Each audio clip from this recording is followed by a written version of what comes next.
প্রিয় শিক্ষার্থীবৃন্দ, সবাইকে অনেক অনেক প্রীতি ও শুভেচ্ছা জানাচ্ছি। আমি আমার পরিচয় দিচ্ছি। আমি মোহাম্মদ সাখাওয়াত হোসেন, সহকারী অধ্যাপক, রাষ্ট্রবিজ্ঞান বিভাগ, lion Nazrul Islam degree college. তো আশা করি তোমরা সবাই ভালো আছো। করোনার কারণে দীর্ঘদিন যাবৎ সরাসরি ক্লাস থেকে তোমরা দূরে আছো, কিন্তু বিকল্প উপায়ে আমাদের যে ক্লাস নেওয়া হচ্ছে অনলাইন, সেখানে তোমরা অবশ্যই এই ক্লাসগুলো ফলো করবে। এবং আমি গত ক্লাসেও বলেছিলাম যে তোমরা বই কিনবে, পাঠ্য বই কিনবে, কারণ বই না কিনলে তোমরা এই তথ্যগুলা জানতে পারবে না। আমরা অল্প পরিসরে এখানে ক্লাস নিয়ে থাকি, কিন্তু এতটুকুই তোমাদের জন্য যথেষ্ট নয়। তোমাদের নিজেদের পাঠ্য বই বেশি বেশি পড়তে হবে, যেহেতু পৌরনীতি এমন একটা বিষয় যে এখানে অনেক তথ্যভিত্তিক এবং ঘটনাবহুল আলোচনা আছে। কাজেই তোমরা যারা বই না কিনে, যদি কিনে না থাকো, তাহলে অবশ্যই দ্রুত বই কিনে নেবে। তো আজকে পৌরনীতি ও সুশাসন দ্বিতীয় পত্র অধ্যায় 1, আমাদের আজকের আলোচনার বিষয়বস্তু হচ্ছে মুসলিম লীগ গঠন ও এর উদ্দেশ্য। আমি বিগত ক্লাসে তোমাদের বঙ্গভঙ্গ কি, বঙ্গভঙ্গ কেন হয়েছিল এর কারণ নিয়ে আলোচনা করেছিলাম। তো প্রত্যেকটা ক্লাসের একটা ধারাবাহিকতা আছে। তোমরা জানো যে ব্রিটিশ শাসন আমলে যে রাজনৈতিক ঘটনা প্রবাহ, সেটা পর্যায়ক্রমে একটার পরে আরেকটা ঘটনা চলে আসছে। তো এখানে মুসলিম লীগ গঠন এবং এর উদ্দেশ্যের আগে বঙ্গভঙ্গের একটা সম্পৃক্ততা অবশ্যই আছে। আমি পূর্বেই বলেছিলাম যে বঙ্গভঙ্গ ভারতীয় উপমহাদেশের রাজনীতিতে অত্যন্ত গুরুত্বপূর্ণ একটা ঘটনা। যেহেতু পলাশীর যুদ্ধের পরে পুরোপুরি ভারতীয় উপমহাদেশের শাসনভার ইংরেজদের কাছে চলে যায়, আর ইংরেজদের কাছে শাসন ক্ষমতা চলে যাওয়ার পরে এদেশে দুইটা বড় সম্প্রদায় ছিল, একটা হলো হিন্দু এবং মুসলমান। তো যেহেতু ক্ষমতাটা মুসলমানদের কাছ থেকে কেড়ে নেওয়া হয়েছে, ইংরেজরা মুসলমানদের কাছ থেকে ক্ষমতা কেড়ে নিয়েছে, সঙ্গত কারণেই মুসলমানরা ব্রিটিশদের প্রতি অসন্তুষ্ট ছিল এবং ক্ষুব্ধ ছিল। যে আরেকটা ভারতীয় উপমহাদেশের বড় সম্প্রদায় ছিল, যেটা হিন্দু সম্প্রদায়, তারা ইংরেজ শাসনকে মেনে নিল। মেনে নেওয়ার কারণে তারা ব্রিটিশ কর্তৃক বিভিন্ন সুযোগ সুবিধা এবং পৃষ্ঠপোষকতা তারা পেল। অন্যদিকে মুসলমানরা ব্রিটিশ শাসনকে মেনে না নেওয়ার কারণে মুসলমানদের কাছ থেকে চাকরি, ব্যবসা বাণিজ্য, জমিদারি, বিভিন্ন জিনিস তাদের হাতছাড়া হয়ে গেল, এবং এই বিষয়গুলা চাকরি, ব্যবসা বাণিজ্য, জমিদারি এগুলো আস্তে আস্তে পর্যায়ক্রমে হিন্দুদের করায়ত্ত হলো। তো বঙ্গভঙ্গ বলেছিলাম যে বঙ্গভঙ্গ মানে বাংলা প্রদেশকে দুইটি ভাগে বিভক্ত করা।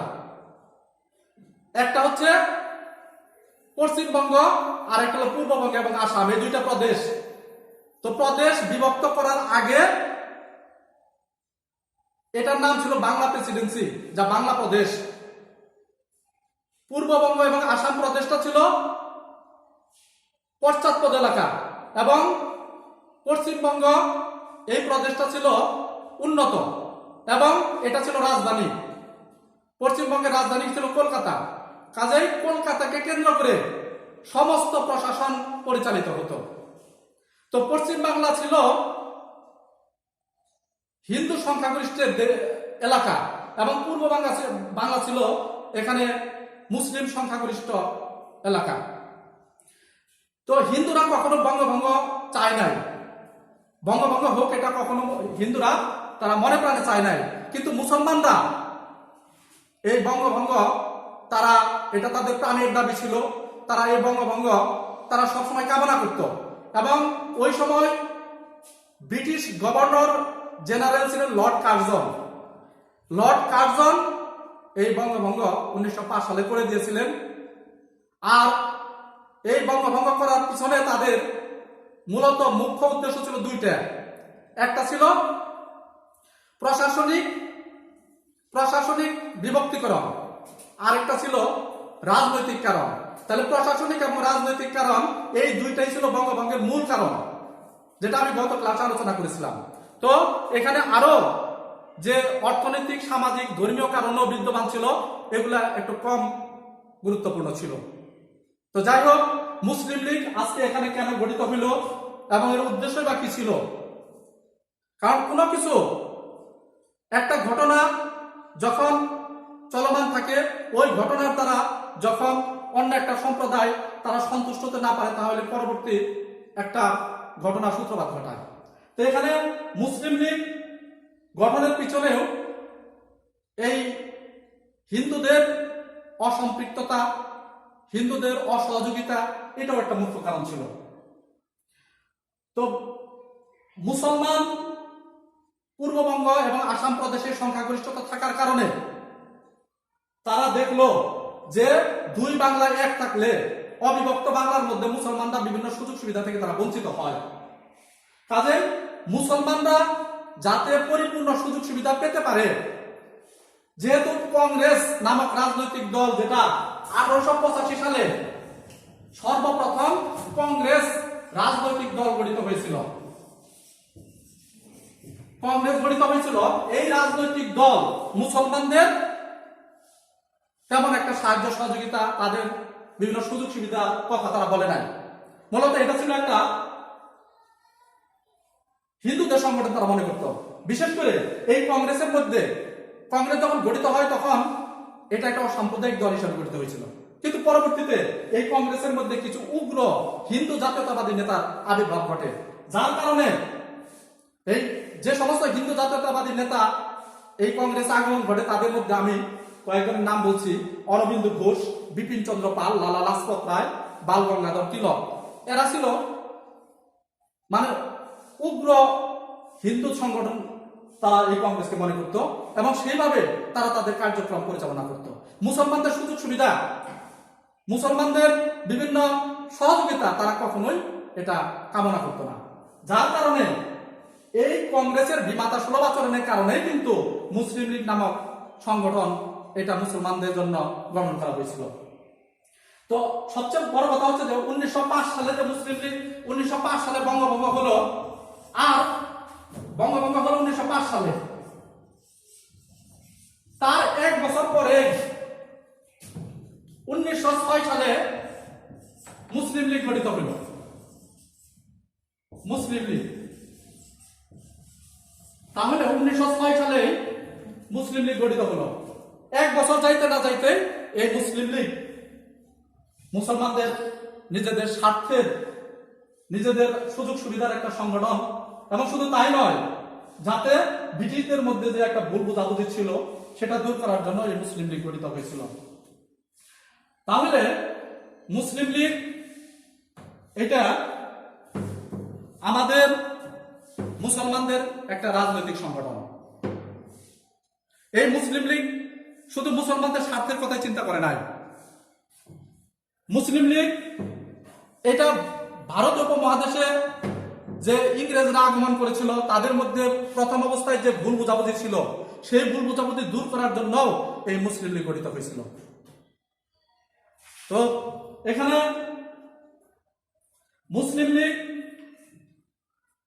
এটা তাদের কার্যক্রম যখন শুরু করলো, তখন এই বঙ্গভঙ্গের একটা প্রভাব হিন্দুরা যে বঙ্গভঙ্গের বিরোধিতা করতে শুরু করলো। 1905 সালে বঙ্গভঙ্গ যখন হলো, এই বঙ্গভঙ্গ তারা মনে প্রাণে মেনে নিতে পারে নাই। তারা বলছে যে বঙ্গমাতার অঙ্গচ্ছেদ করা হয়েছে, অর্থাৎ ভিভিসেকশন অফ মাদারল্যান্ড।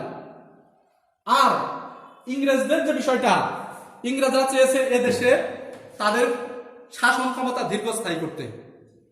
এই জন্য তাদের যে পলিসি, যেটা ডিভাইড অ্যান্ড রুল পলিসি বলে, ডিভাইড অ্যান্ড রুল পলিসির মাধ্যমে দুইটা সম্প্রদায়কে তারা বিভক্ত করেছিল, এবং এই বিভক্ত করার কারণে তারা দীর্ঘ 190 বছর তারা এই দেশে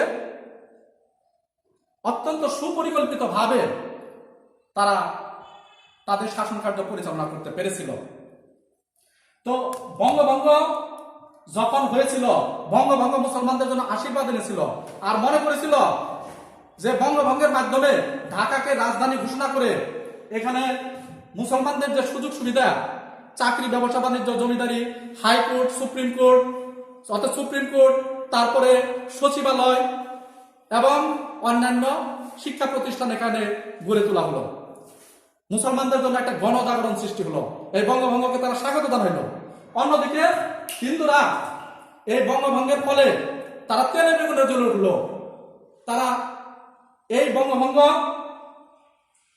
বঙ্গপ্রদেশ বিভক্ত করার কারণে তারা এই বঙ্গভঙ্গকে সাধুবাদ জানানো, বরং তারা কি হলো, অসন্তুষ্ট হলো। অসন্তুষ্ট কাদের প্রতি হলো? এক হলো ব্রিটিশদের প্রতি, আরেক হলো মুসলমানদের প্রতি। ব্রিটিশরা এই বঙ্গভঙ্গ করেছে, এটা তাদের স্বার্থে আঘাত করেছে।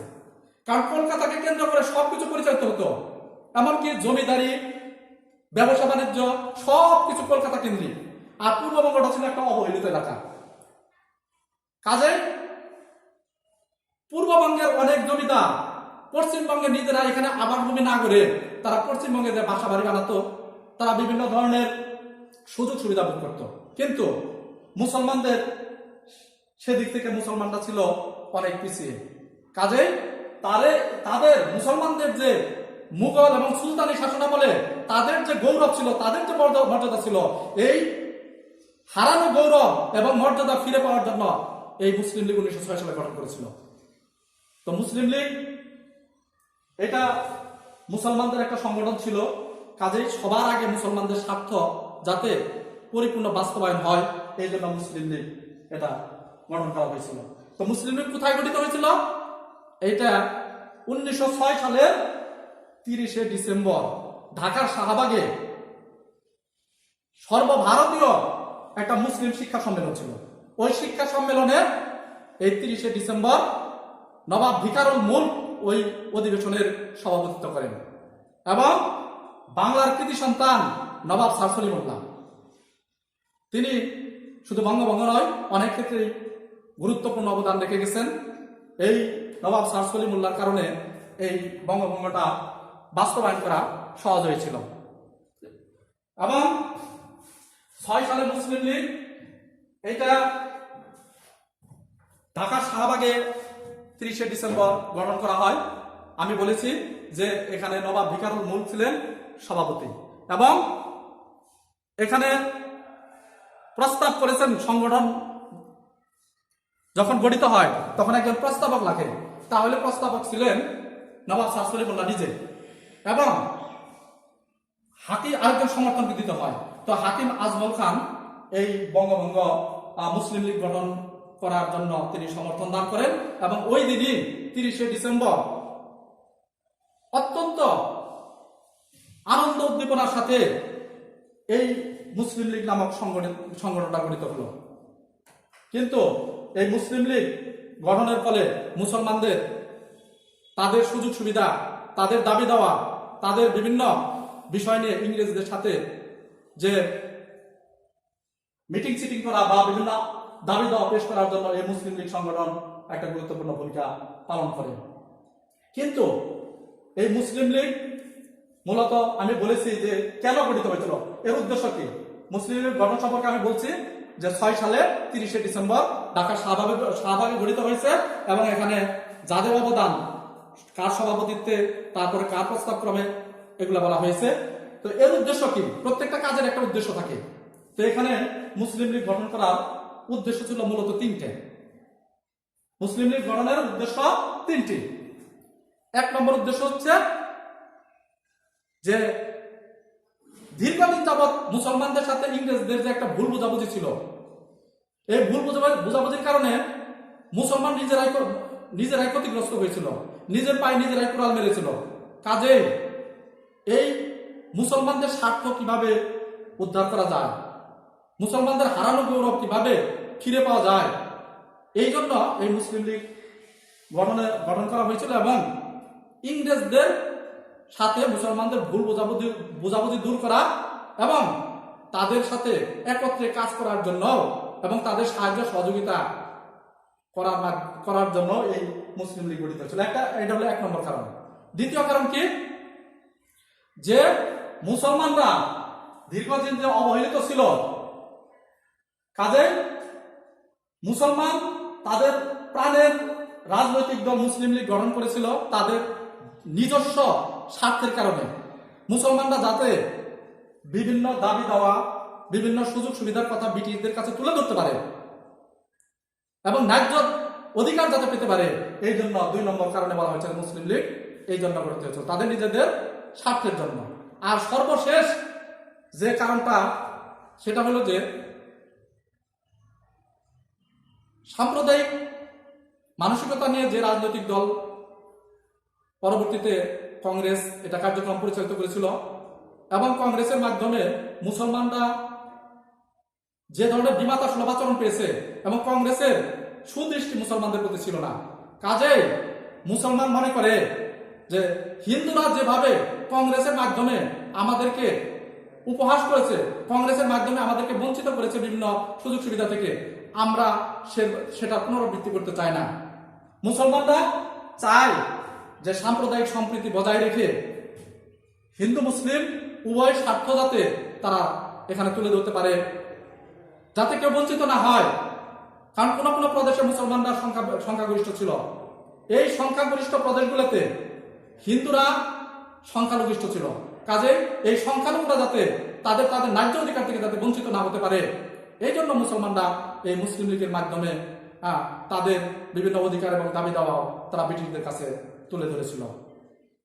তো যাই হোক, মুসলিম লীগ গঠিত হয়েছিল এবং এই মুসলিম লীগের মাধ্যমে তারা পরবর্তী কার্যক্রম পরিচালনা করেছিল। কিন্তু অত্যন্ত দুঃখের বিষয় যে মুসলিম লীগ গঠন করা মাত্র 6 বছর যাইতে না যাইতেই 1911 সালে বঙ্গভঙ্গ রদ করা হলো। আর এই বঙ্গভঙ্গ যখন রদ করা হয় তখন মুসলমানরা খুব কষ্ট পায়, কারণ ব্রিটিশরা বলেছিল this is a settle fact, অর্থাৎ এটা নিষ্পত্তি করা হয়েছে, বঙ্গভঙ্গ করা হয়েছে, এটা আর কখনো ভঙ্গ করা হবে না। কিন্তু হিন্দুদের চাপের কারণে হোক, হিন্দুদের সন্ত্রাসী কার্যকলাপের কারণে হোক, বিভিন্ন কারণে ব্রিটিশরা দেখলো যে মুসলিম লীগ একটা মাত্র কেবল নতুন রাজনৈতিক দল হিসেবে আত্মপ্রকাশ করেছে।